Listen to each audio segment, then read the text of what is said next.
Hey everyone, welcome back to Sam's Savings. Today we're going to go over my dividends. Um, this wasn't something I really kept track of this past year. So as you can see, this is all filled out. This is all last year's data. I'll be making a dividend video every quarter going over my dividends. Mostly, as you can see here, let's see, what was my lowest month here?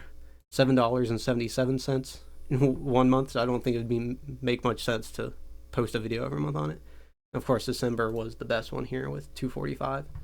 But basically, this is how I'll have it set up, so we know how many dividends I'm getting, which company it's coming from, stuff like that. I'll go ahead and take you through it. This is pretty much how it's going to stay this year, mostly because I'm not going to add any more to the E-fund because it's done. The Roth I can't really touch because I've already invested in everything. So long-term saving was the only thing that would change drastically if something happened. So of course, this is my retirement account. I just went over that in a video if you guys want to look more into that. But of course, everything gives okay dividend rates. Of course, VUG and Apple don't give much because they're more, Apple at least is very aggressive growth. But those are all put on drip, so they reinvest the distributions from the dividends, so it just buys more stock. So basically, all of this money this year went into buying more stocks of these 5, which is nice because it's free money. And then we have long-term savings. Of course, there's 5 in there that also produce dividends a bit higher. And eventually, I'm going to use probably a lot of this money for a house or a wedding, something of that sort.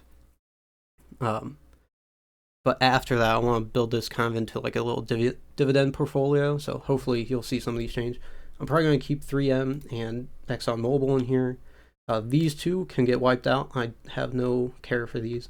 And this one I think is going to be like if I need to save for something big, that's where I'll go. Just because SPY is a good one. And of course we have my E-fund, which $9,000 of that is in VOO.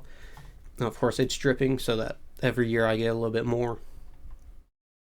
And then let's see here. So the total out of all my whole portfolio, the total year yield for dividends is 1.61%, which is not a ton for dividends, but it's definitely better than nothing. I don't want a lot of like high risk dividends. I don't want like AT&T in here, even though they give like a 5 point something. The O stock, the realty, whatever stock that is, that's given like 8%. Like I'm much more rather something that has decent returns over time as well as a good dividend. So even if the dividend, like ExxonMobil, has 3.67, but the growth has been decent. So I'm going to probably keep that one for a long time just to see how it plays out. Yeah, because I need to rebalance this, I'll probably get rid of VV and IVV, and then I'll probably add 2 more dividend stocks into that. And then SPY will just be my home savings fund. So hopefully in like 5 years, SPY will be throwing off a lot of dividends just because I'll have a lot of money in it. As we see, this is total for the month.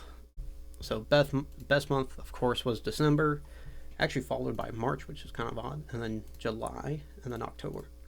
But we can see here, total was $1,022.01, which is nice because that's all free money.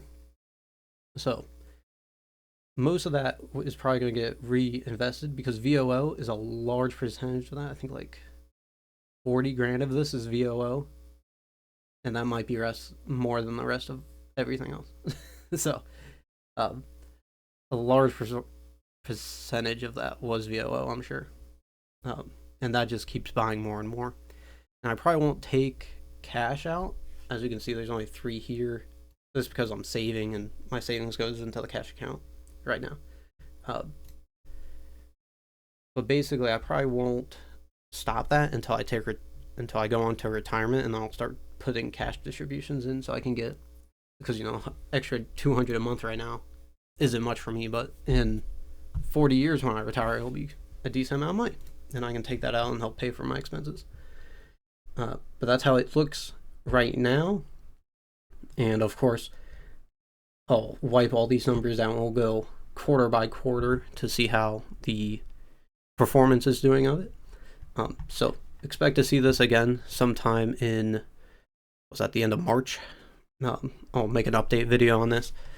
But that is it for today. So if you guys have any questions about what I invest in and how I determine what I'm going to put money into or anything like that, leave a comment down below. I'll go ahead and try my best to get back to you guys. And I'll see you guys in the next video.